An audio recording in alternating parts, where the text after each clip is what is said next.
Hello friends, स्वागत है आपका हमारे यूट्यूब चैनल केपी स्टडी में। दोस्तों, आज हम क्लास 10th का एक इम्पोर्टेंट टॉपिक कवर करेंगे, यानी ये भौतिकी का टॉपिक है, फिजिक्स का, जिसका नाम है आपका प्रकाश का परावर्तन। ये फिजिक्स का पहला लेसन है, प्रकाश का परावर्तन यानी रिफ्लेक्शन ऑफ लाइट। इस टॉपिक से हम 50 ऑब्जेक्टिव क्वेश्चन करेंगे और ये काफ़ी इंपॉर्टेंट क्वेश्चन होंगे। ठीक है, इन क्वेश्चंस को अगर आप कर लेते हैं अच्छे से तो इस चैप्टर से आपका कोई भी क्वेश्चन छूटने वाला नहीं है। ठीक है, चलिए पहला प्रश्न देखते हैं। फर्स्ट प्रश्न है आपके स्क्रीन पे कि प्रकाश किस प्रकार का तरंग है। इसका आंसर होगा आपका विद्युत चुंबकीय तरंग या अनुप्रस्थ तरंग या अयांत्रिक तरंग। ठीक है, नेक्स्ट प्रश्न है कि प्रकाश क्या है। प्रकाश वह कारक है जो किसी वस्तु को देखने में मदद करता है। तीसरा प्रश्न है कि प्रकाश के गमन की दिशा को क्या कहते हैं, तो इसे प्रकाश किरण कहते हैं। अगला प्रश्न है कि प्रकाश किरणों के समूह को क्या कहते हैं। देखिए, प्रकाश किरणों के समूह हो या प्रकाश किरणों के समूह को प्रकाश पुंज कहते हैं या फिर आप इसे किरण पुंज भी कह सकते हैं, किरण पुंज। ठीक है, प्रकाश पुंज या फिर किरण पुंज। नेक्स्ट प्रश्न है कि प्रकाश पुंज कितने प्रकार के होते हैं। ये 3 प्रकार के होते हैं। पहला अपसारी प्रकाश पुंज या इसे किरण पुंज भी आप बोल सकते हैं, अपसारी किरण पुंज। ठीक है, दूसरा समानांतर किरण पुंज और तीसरा अभिसारी किरण पुंज। किरण पुंज बोलिए या फिर प्रकाश पुंज बोलिए, बात एक ही है। ठीक है, अगला प्रश्न देखिए, प्रश्न संख्या 6 है कि एक पारदर्शी पदार्थ का उदाहरण दे। पारदर्शी का मतलब हुआ कि ऐसा पदार्थ जिसके आर पार आप देख सकते हैं, जैसे हो गया आपका हवा एवं कांच, इसके उदाहरण। अगला प्रश्न है कि एक अपारदर्शी पदार्थ का उदाहरण दे। देखिए, अपारदर्शी होता है जिसके आर पार आप नहीं देख सकते हैं, जैसे आपका लोहा, ईंट, लकड़ी इत्यादि। अगला है आपका प्रश्न कि एक पारभासी पदार्थ का उदाहरण दे। देखिए, पारभासी पदार्थ का मतलब है कि जिसके आर पार आप आंशिक रूप से देख सकते हैं। ठीक है, जैसे आपका हो गया घिसा हुआ कांच, रक्त, दूध या फिर तेलीय कागज। ठीक है, ये सभी उदाहरण पारभासी पदार्थ के हैं। नेक्स्ट प्रश्न है कि प्रकाश के किसी वस्तु से टकराकर लौटने की घटना को क्या कहते हैं। ठीक है, तो उसे क्या कहते हैं कि प्रकाश का परावर्तन कहते हैं। प्रकाश के किसी वस्तु से टकराकर लौटने की घटना को क्या कहते हैं, प्रकाश का परावर्तन कहते हैं। नेक्स्ट प्रश्न है कि प्रकाश का परावर्तन कितने प्रकार का होता है। प्रकाश का परावर्तन 2 प्रकार का होता है। पहला नियमित परावर्तन और दूसरा अनियमित परावर्तन। ठीक है, जब इसके हम सब्जेक्टिव कवर करेंगे, जब हम सब्जेक्टिव का वीडियो बनाएंगे तब हम आपको बताएंगे कि नियमित परावर्तन क्या होता है और अनियमित परावर्तन क्या होता है।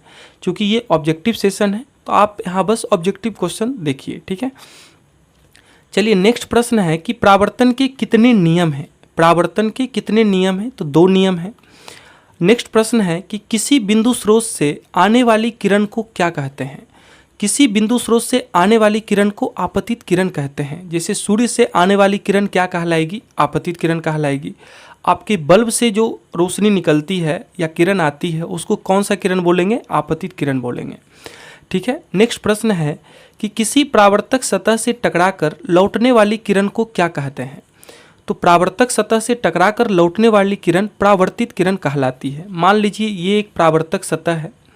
ठीक है, ये परावर्तक सतह है, जो आने वाली किरण है, मान लीजिए सूर्य है। ठीक है, यहाँ से आने वाली किरण आपतित किरण कहलाएगी। ठीक है, और ये परावर्तक सतह है आपका, परावर्तक सतह। ठीक है, इससे टकराकर, यहाँ पे देखिए टकराई है और टकराकर जब लौटती है तो ये वाली जो किरण है इसे परावर्तित किरण कहते हैं। कौन सी किरण कहते हैं, परावर्तित किरण। और परावर्तक सतह के जिस बिंदु पे टकराई है, ठीक है, इसको हम लोग बोलते हैं आपतन बिंदु, आपतन बिंदु। ठीक है, याद रहेंगे। चलिए अगला प्रश्न देखते हैं। प्रश्न संख्या 4 है, आपतित किरण, परावर्तित किरण परावर्तक सतह के जिस बिंदु पर मिलती हैं उसे क्या कहते हैं। देखिए, अभी हम जस्ट आपको बताए हैं, ये आपतित किरण है और ये आपका परावर्तित किरण है। ये दोनों जिस बिंदु पर मिलते हैं उसको हम लोग क्या बोलते हैं, आपतन बिंदु बोलते हैं। ठीक है, क्या बोलते हैं, आपतन बिंदु। नेक्स्ट प्रश्न देखिए, नेक्स्ट प्रश्न है आपके स्क्रीन पे कि आपतन बिंदु पर डाले गए लंब को क्या कहते हैं। अगर आप इस आपतन बिंदु पर एक लंब डालते हैं, ये वाला लंब, इस लंब को क्या बोलेंगे, इस लंब को हम लोग अभिलंब बोलते हैं। क्या बोलते हैं? अभिलंब। ठीक है, अभिलंब। नेक्स्ट प्रश्न देखिए। चलिए नेक्स्ट प्रश्न है कि आपतित किरण और अभिलंब के बीच का कोण क्या कहलाता है? ध्यान से देखिए, एक बार फिर से फिगर बना लेते हैं, तब अच्छे से आपको समझ आएगा। देखिए ये आपका परावर्तक सतह है। ये कौन सा सतह है? आपका परावर्तक सतह। यहाँ से देखिए किरण आ रही है, ये आने वाली किरण है। ठीक है, तो आने वाली किरण को क्या बोलते हैं? आपतित किरण। आपतित किरण। और इस बिंदु से टकराकर यहाँ से ये परावर्तित हो रही है। ठीक है, परावर्तित हो रही है तो इसको कौन सा किरण बोलेंगे? परावर्तित किरण। और आने वाली किरण यानी आपतित किरण परावर्तक सतह के जिस बिंदु पे टकराई है इसको क्या बोलते हैं? आपतन बिंदु। आपतन बिंदु बोलते हैं। ठीक है, और यहाँ पर जो लंब डालते हैं, आपतन बिंदु पर जो लंब डाला जाता है, इस लंब को क्या बोलते हैं? आप याद रखिएगा, अभिलंब। प्रश्न आपसे क्या पूछा गया है कि आपतित किरण और अभिलंब के बीच का कोण क्या कहलाता है? यानी ये आपतित किरण है और ये आपका अभिलंब है, इसके बीच का जो ये कोण बन रहा है, इस कोण को क्या बोलते हैं? तो याद रखिएगा, इस कोण को आपतन कोण बोलते हैं। इस कोण को क्या बोलेंगे? आपतन कोण। इसी प्रकार से परावर्तित किरण और अभिलंब के बीच का जो कोण है, यानी ये वाला जो कोण है, इसको कौन सा कोण बोलेंगे? परावर्तन कोण। परावर्तन कोण। ठीक है, तो यहाँ प्रश्न था कि आपतित किरण और अभिलंब के बीच का कोण क्या कहलाता है? तो इसका राइट आंसर होगा आपतन कोण। देखिए इस डायग्राम को आप अच्छे से अगर बना लेते हैं, घर पर आप इसका प्रैक्टिस करिए। ठीक है, तो इतना सारा कॉन्सेप्ट आपको समझ में आ जाएगा इजीली। ठीक है, अगला प्रश्न देखिए। प्रश्न है कि परावर्तित किरण और अभिलंब के बीच का कोण क्या कहलाता है? यहाँ भी जस्ट आपको हम बताए हैं कि परावर्तित किरण और अभिलंब के बीच का कोण क्या कहलाता है? परावर्तन कोण कहलाता है, यानी परावर्तन कोण। ठीक है, नेक्स्ट प्रश्न देखिए कि प्रतिबिंब कितने प्रकार के होते हैं? प्रतिबिंब कितने प्रकार के होते हैं? तो याद रखिएगा, प्रतिबिंब दो प्रकार के होते हैं। कौन कौन से? एक वास्तविक प्रतिबिंब होता है और एक आभासी प्रतिबिंब होता है। याद रखिएगा कि वास्तविक प्रतिबिंब हमेशा उल्टा बनता है और आभासी प्रतिबिंब हमेशा सीधा बनता है। ठीक है, याद रखिएगा। ठीक है, नेक्स्ट प्रश्न देखिए। वास्तविक प्रतिबिंब किस प्रकार प्राप्त होता है? ठीक है, तभी अब जस्ट आपको बताए हैं उल्टा प्राप्त होता है। वास्तविक प्रतिबिंब उल्टा प्राप्त होता है, याद रखिएगा। ठीक है, नेक्स्ट प्रश्न है कि आभासी प्रतिबिंब किस प्रकार का प्राप्त होता है? तो याद रखिएगा, सीधा प्राप्त होता है। आभासी प्रतिबिंब सीधा और वास्तविक प्रतिबिंब उल्टा।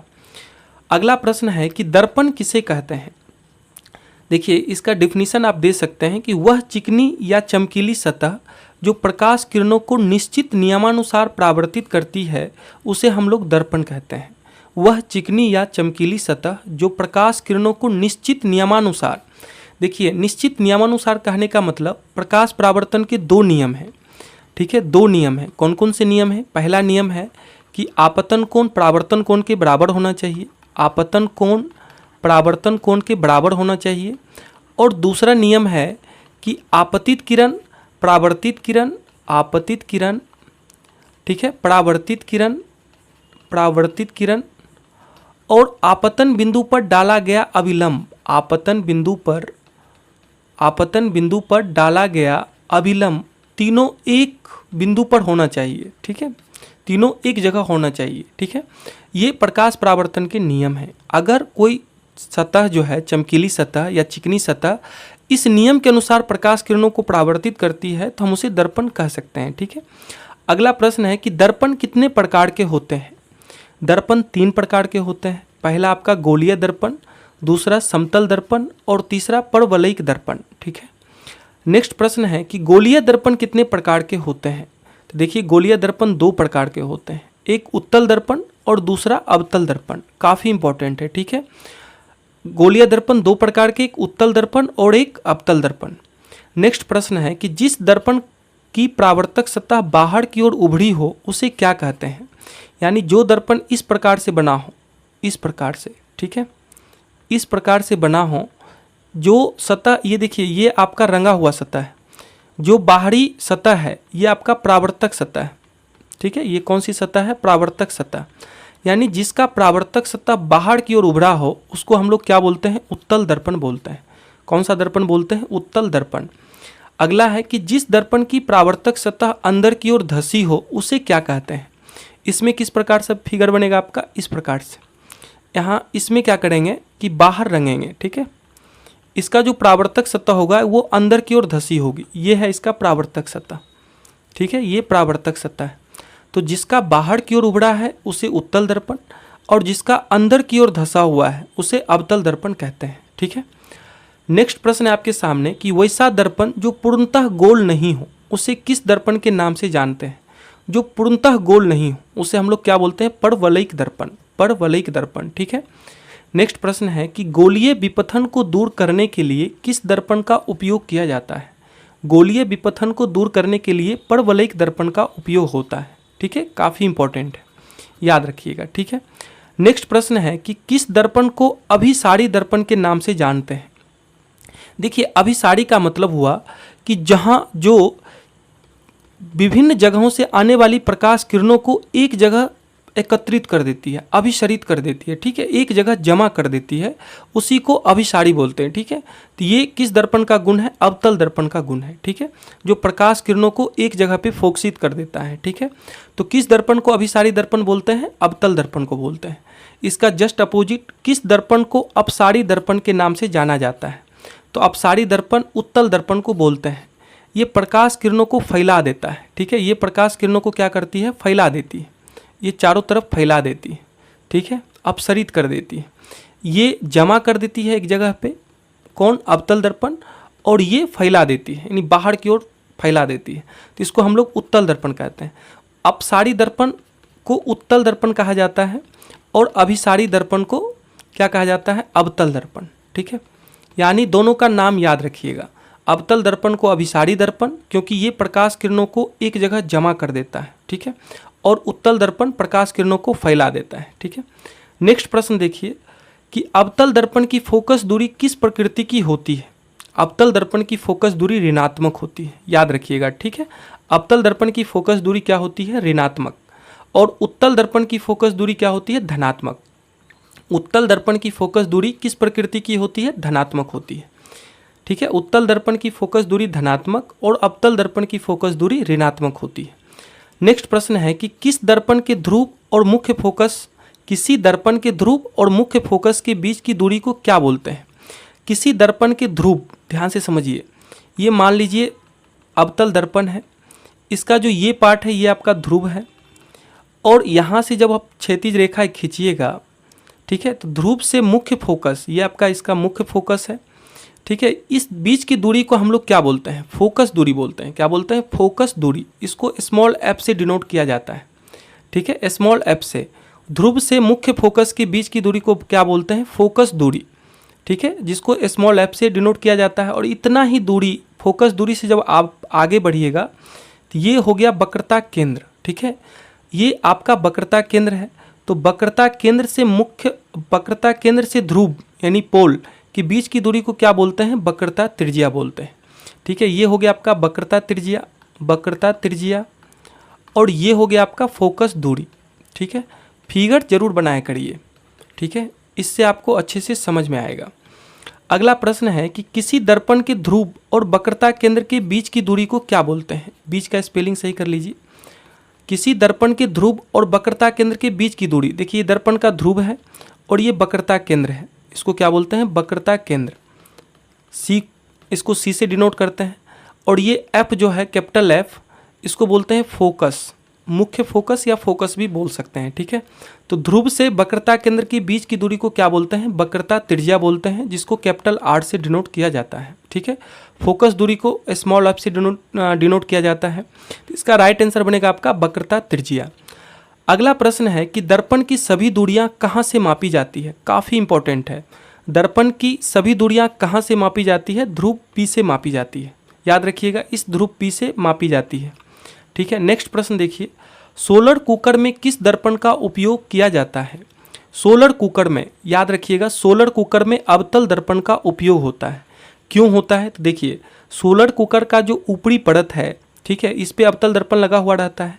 ये क्या करता है, अवतल दर्पण का काम क्या होता है, ये प्रकाश किरणों को एक जगह पे जमा कर देता है, ठीक है। यहाँ पे एक जगह पे ये जमा कर देगा, जिससे क्या होगा कि ऊष्मीय ऊर्जा का मान बढ़ जाएगा और अंदर रखा हुआ खाना जो है आसानी से पक जाएगा। ठीक है, तो इसलिए सोलर कुकर में अवतल दर्पण का उपयोग होता है। कोई आपसे पूछे तो आराम से बताइए कि सोलर कुकर में अवतल दर्पण का उपयोग इसलिए होता है क्योंकि अवतल दर्पण अनंत से आने वाली प्रकाश किरणों को एक जगह पे फोकसित कर देती है, मुख्य फोकस पे फोकसित कर देती है। ठीक है, जिससे वहाँ ऊष्मीय ऊर्जा का मान बढ़ जाता है और अंदर रखे सामान आसानी से पक जाता है। ठीक है, नेक्स्ट प्रश्न देखिए, हजामती दर्पण के रूप में किस दर्पण का उपयोग किया जाता है? हजामती दर्पण का मतलब हुआ कि जो आप नाई की दुकान पे जब जाते हैं तो वहाँ पे जो लगा हुआ दर्पण रहता है वो कौन सा दर्पण रहता है? वो भी अवतल दर्पण रहता है। तो अवतल दर्पण के दो उपयोग सिंपल अभी आप देख लिए हैं, एक सोलर कुकर में और एक हजामती दर्पण में। ठीक है, हजामती दर्पण में ये क्वेश्चन पूछा जाता है एग्जाम में। अगला प्रश्न है कि नाक, गला एवं आँख के डॉक्टरों के द्वारा किस दर्पण का उपयोग किया जाता है? जब आप आँख, गला या नाक के डॉक्टर के पास जाइएगा तो देखिएगा वो अपने माथे पे कैप लगा के रखता है और उसमें एक लेंस रहता है। ठीक है, तो उसमें लेंस यानी मतलब दर्पण रहता है। वो कौन सा दर्पण रहता है? तो याद रखिएगा ये अवतल दर्पण रहता है। कौन सा दर्पण रहता है? अवतल दर्पण। तो अवतल दर्पण का तीसरा उपयोग क्या हो गया? डॉक्टरों के द्वारा जो उपयोग किया जाता है अवतल दर्पण के द्वारा, अवतल दर्पण का उपयोग किया जाता है डॉक्टरों के द्वारा उपयोग। ठीक है, तीन उपयोग तो अभी आप देख लिए, सोलर कुकर में, हजामती दर्पण में और डॉक्टरों के द्वारा उपयोग किया जाता है। अगला प्रश्न है कि गाड़ियों के हेडलाइट में किस दर्पण का उपयोग किया जाता है? तो गाड़ियों के हेडलाइट में भी अवतल दर्पण का उपयोग होता है। चौथा उपयोग देखिए हेडलाइट में। ठीक है, आप कहिएगा कि हेडलाइट में क्यों उपयोग किया जाता है? क्योंकि देखिए हेडलाइट में क्या होता है कि जब आप अवतल दर्पण में प्रकाश को मुख्य फोकस पे रखिएगा तो ये प्रकाश किरणों को फैलाने का काम कर देता है। ठीक है, तो इसका जो प्रतिबिंब बनता है वो अनंत पे बनता है। ठीक है, प्रकाश फैल जाता है काफ़ी। ठीक है, अनंत पर बनता है तो अनंत के लिए काफ़ी ये दूर दूर तक फैल जाता है। ठीक है, तो गाड़ियों के हेडलाइट में किस दर्पण का उपयोग होता है? अवतल दर्पण में। अगला प्रश्न है कि गाड़ियों के सर्च लाइट में किस दर्पण का उपयोग होता है? ये भी याद रखिएगा अवतल दर्पण का ही। सर्च लाइट क्या होता है? देखते हैं, अब लेफ्ट राइट अगर आप करते हैं गाड़ी को तो आप एक सिग्नल देते हैं, हम लेफ्ट जा रहे हैं। ठीक है, रेड कलर का होता है। मान लीजिए एक गाड़ी है, इसमें दो सिग्नल लगा हुआ रहता है, दो लाइट लगा हुआ रहता है। ठीक है, और बीच में हेड लाइट रहता है जो लाइट देते रहता है। ठीक है, अगर आपको बायां घूमना है तो ये लाइट जलाते हैं, दायां घूमना है तो ये लाइट जलाते हैं। ठीक है, इसी को बोलते हैं सर्च लाइट। ठीक है, और आगे में जो बहुत बड़ा सा लाइट लगा हुआ रहता है उसको हम लोग क्या बोलते हैं? हेडलाइट बोलते हैं, हेडलाइट। ठीक है, ये भी आपको समझ में होना चाहिए। ठीक है, अगला प्रश्न देखिए कि गाड़ियों के साइड मिरर के रूप में किस दर्पण का उपयोग किया जाता है? यानी गाड़ी के साइड मिरर, जो आईना लगा हुआ रहता है बगल में, साइड मिरर। ठीक है, आईना जो लगा हुआ रहता है उसमें कौन सा दर्पण रहता है? तो याद रखिएगा उसमें उत्तल दर्पण का उपयोग होता है। ठीक है, देखिए उत्तल दर्पण का गुण क्या होता है कि ये काफ़ी कम स्पेस में बहुत दूर का प्रतिबिंब बना देता है। ठीक है, काफ़ी कम स्पेस में। ठीक है, और छोटा छोटा बनाता है और काफ़ी कम स्पेस में काफ़ी लोगों का या काफ़ी दूरी का ये प्रतिबिंब बना देता है। इस वजह से इसमें हम लोग उत्तल दर्पण का उपयोग करते हैं। ठीक है, याद रहेगा। गाड़ियों में सारा चीज़ को छोड़ के, मतलब देखिए हेडलाइट, सर्च लाइट, इन सब में अवतल दर्पण और साइड मिरर में उत्तल दर्पण का उपयोग होता है। याद रखिएगा, साइड मिरर में उत्तल दर्पण और बाकी चीज़ों में जैसे हेडलाइट में, सर्च लाइट में अवतल दर्पण का उपयोग किया जाता है। चलिए अगला प्रश्न देखिए, प्रश्न संख्या 41 है, प्रतिबिंब की ऊंचाई और बिंब की ऊंचाई के अनुपात को क्या कहते हैं? काफ़ी इंपॉर्टेंट है। प्रतिबिंब की ऊंचाई और बिंब की ऊंचाई को क्या बोलते हैं? आवर्धन बोलते हैं। ठीक है, आवर्धन, इसको स्मॉल m से डिनोट किया जाता है। नेक्स्ट प्रश्न है कि आवर्धन को किससे सूचित किया जाता है? अभी जस्ट बताया है, स्मॉल m से। ठीक है, अगला प्रश्न है कि वास्तविक प्रतिबिंब के लिए आवर्धन का मान क्या होना चाहिए? वास्तविक प्रतिबिंब के लिए आवर्धन का मान क्या होता है? ऋणात्मक होता है। क्योंकि देखिए प्रतिबिंब की ऊंचाई और बिंब की ऊंचाई, तो बिंब जो होता है ऊपर रहता है, बिंब हमेशा ऊपर रहता है। ठीक है, और इसमें वास्तविक में हमेशा उल्टा प्रतिबिंब बनता है। वास्तविक में हमेशा उल्टा प्रतिबिंब बनता है, मतलब इसके नीचे प्रतिबिंब बनेगा। तो आप जानते हैं, आप अगर ये कोऑर्डिनेट ज्योमेट्री पढ़े होंगे तो ऊपर की सभी दूरियां पॉजिटिव होती है और नीचे की सभी दूरियां निगेटिव होती हैं। ठीक है, सेम रूल यहाँ भी अप्लाई होगा। तो प्लस बटे माइनस प्रतिबिंब की क्या था? प्रतिबिंब की ऊंचाई और बिंब की ऊंचाई। तो प्रतिबिंब है आपका, प्रतिबिंब है माइनस में, ये आपका प्रतिबिंब है। ठीक ठीक है, प्रतिबिंब है, और ये आपका बिंब है, मतलब कोई वस्तु है। बिंब का मतलब हो गया वस्तु, और वस्तु का ही प्रतिबिंब बनता है। तो यहाँ पर प्रतिबिंब आपका नीचे रहेगा, हमेशा उल्टा रहेगा बिंब से। तो प्रतिबिंब माइनस में है और बिंब प्लस में है, तो माइनस बट्टे प्लस करेंगे तो ये माइनस में ही आंसर देगा ना, इसलिए इसका मान ऋणात्मक रहता है हमेशा, याद रहेगा आपको। अगला प्रश्न देखिए, आभासी प्रतिबिंब के लिए आवर्धन का मान क्या होता है? तो इसमें सीधा बनता है। आभासी प्रतिबिंब में जो आभासी में अगर कोई वस्तु रखी हुई रहती है, तो वस्तु अगर ऊपर रखी हुई, वस्तु हमेशा ऊपर रहती है, याद रखिएगा। और इसमें प्रतिबिंब भी ऊपर ही बनता है, तो ये भी पॉजिटिव, ये भी पॉजिटिव, पॉजिटिव पॉजिटिव है तो धनात्मक ही होंगे, ठीक है। इसलिए आभासी प्रतिबिंब में याद रखिएगा सीधा प्रतिबिंब है, और सीधा है तो दोनों ऊपर ही बनेंगे, ठीक है, सीधा है तो दोनों ऊपर बनेंगे। तो बिंब के लिए भी प्लस और प्रतिबिंब के लिए भी प्लस, तो प्लस बटे प्लस है तो क्या होगा, इसका मान धनात्मक होगा, ठीक है। अगला प्रश्न है कि वह कौन सा दर्पण है जो किसी वस्तु का प्रतिबिंब आवर्धित, छोटा एवं बराबर तीनों प्रकार का बनाता है। आवर्धित का मतलब हो गया बड़ा, बड़ा, छोटा एवं बराबर तीनों प्रकार का बनाता है, वो है आपका अवतल दर्पण, ठीक है। उत्तल दर्पण हमेशा छोटा प्रतिबिंब बनाता है, उत्तल दर्पण हमेशा छोटा प्रतिबिंब बनाता है, ठीक है, याद रहेंगे। अवतल दर्पण तीनों प्रकार का प्रतिबिंब बनाता है। नेक्स्ट प्रश्न देखिए कि वह कौन सा दर्पण है जो किसी वस्तु का वास्तविक एवं आभासी दोनों प्रकार का प्रतिबिंब बनाता है। तो देखिए वास्तविक प्रतिबिंब में तीनों प्रकार का, देखिए वास्तविक में बड़ा भी बनता है प्रतिबिंब, छोटा भी बनता है और बराबर भी बनता है, ठीक है। आभासी में सीधा बनता है प्रतिबिंब, हमेशा याद रखिएगा, और हमेशा छोटा प्रतिबिंब बनता है। आभासी में हमेशा छोटा प्रतिबिंब बनता है, ठीक है। तो वास्तविक और आभासी दोनों बनाने का काम कौन करता है? अवतल दर्पण, ठीक है, याद रहेंगे। आभासी सिर्फ और आभासी प्रतिबिंब की अगर बात करें तो सिर्फ आभासी प्रतिबिंब उत्तल दर्पण बनाता है, सिर्फ आभासी प्रतिबिंब उत्तल दर्पण बनाता है, ठीक है। अगला प्रश्न देखिए, उत्तल दर्पण में बने प्रतिबिंब की प्रकृति क्या होगी? तो उत्तल दर्पण में बने प्रतिबिंब की प्रकृति आभासी है तो सीधा होगी और हमेशा वस्तु से छोटा होगी, ठीक है। उत्तल दर्पण की प्रकृति याद कर लीजिए, आभासी, सीधा और वस्तु से छोटा। जस्ट इसका उल्टा होता है अवतल दर्पण।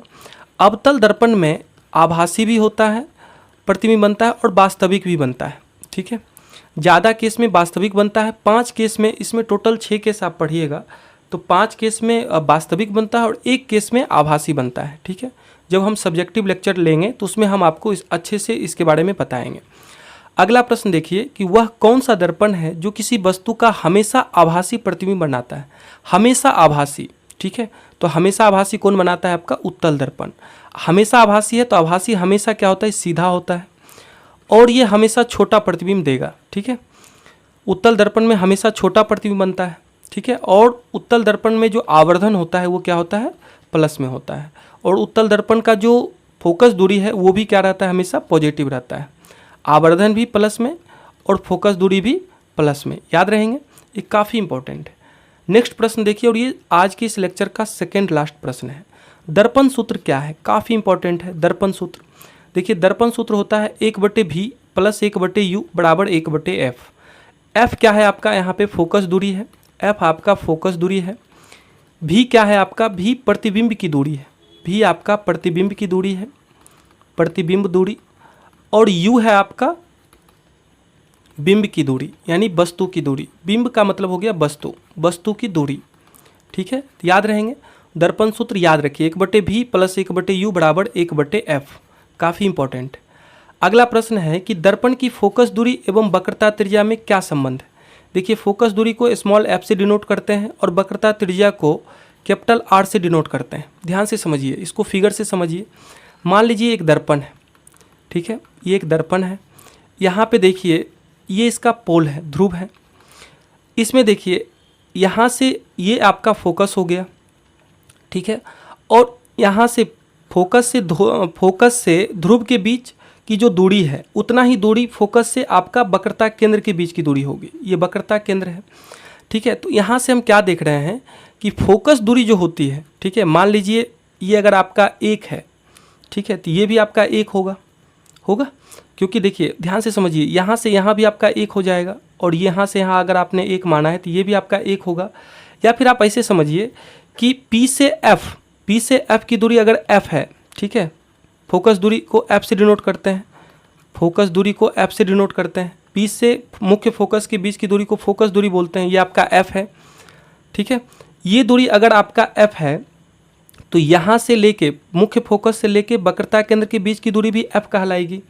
अगर हम पूछते हैं आपसे, अगर पूछा जाए आपसे कि वक्रता केंद्र से मुख्य फोकस, वक्रता केंद्र से ध्रुव, वक्रता केंद्र से ध्रुव के बीच की दूरी कितनी होगी, तो आप क्या कहोगे, एफ एफ 2f, यानी F plus F total 2f। और आप जानते हैं कि वक्रता केंद्र से लेके ध्रुव के बीच की दूरी को क्या बोलते हैं, वक्रता त्रिज्या बोलते हैं। वक्रता केंद्र से लेके ध्रुव के बीच की दूरी को क्या बोलते हैं, वक्रता त्रिज्या। इसको r से डिनोट करते हैं, चाहे आप r लिखें या आप 2f लिखें, बात तो बराबर ही है। यानी r बराबर क्या हो जाएगा आपका 2f, r बराबर 2f। या फिर इसी को समीकरण को आप हल करने के लिए सीखे ही होंगे, f बराबर क्या हो जाएगा, इधर 2 गुना में है, इस साइड आएगा तो भाग होगा, यानी f बराबर r/2 हो जाएगा, ठीक है। आप इसको शब्दों में इस तरह से बोल सकते हैं कि जो फोकस दूरी होती है, ठीक है, फोकस दूरी होती है वो वक्रता त्रिज्या की आधी होती है, वक्रता त्रिज्या की क्या होती है, आधी होती है। या फिर जो वक्रता त्रिज्या होती है वो फोकस दूरी की दोगुनी होती है। दो शब्द में इसको बोल सकते हैं, दो शब्दावली इसका है। आप या तो ऐसे बोल सकते हैं कि फोकस दूरी, अगर आप फोकस दूरी बोलते हैं तो फोकस दूरी वक्रता त्रिज्या की आधी होती है, यानी r/2 होती है। या फिर वक्रता त्रिज्या से स्टार्ट करते हैं तो आप ऐसे बोलिए कि वक्रता त्रिज्या फोकस दूरी की दोगुनी होती है, यानी r बराबर 2f, ठीक है। याद रखिएगा r बराबर 2f या फिर f बराबर r/2, बात एक ही है, ठीक है, याद रहेंगे। तो चलिए आज के इस लेक्चर में इतना ही रखते हैं। इस टॉपिक से हमें नहीं लगता है कि इतना क्वेश्चन कर लेने के बाद आपका ऑब्जेक्टिव क्वेश्चन छूटेगा, ठीक है। बाकी हम नेक्स्ट चैप्टर के लिए भी ऑब्जेक्टिव क्वेश्चन लेके आएंगे। फिलहाल आप इस वीडियो को 1 से 2 बार जरूर देखिए, ठीक है, और क्वेश्चन को आप लिखिए, ठीक है, कॉपी पेन लेके बैठिए और आराम से एक एक क्वेश्चन करके लिखा भी करिए, ठीक है।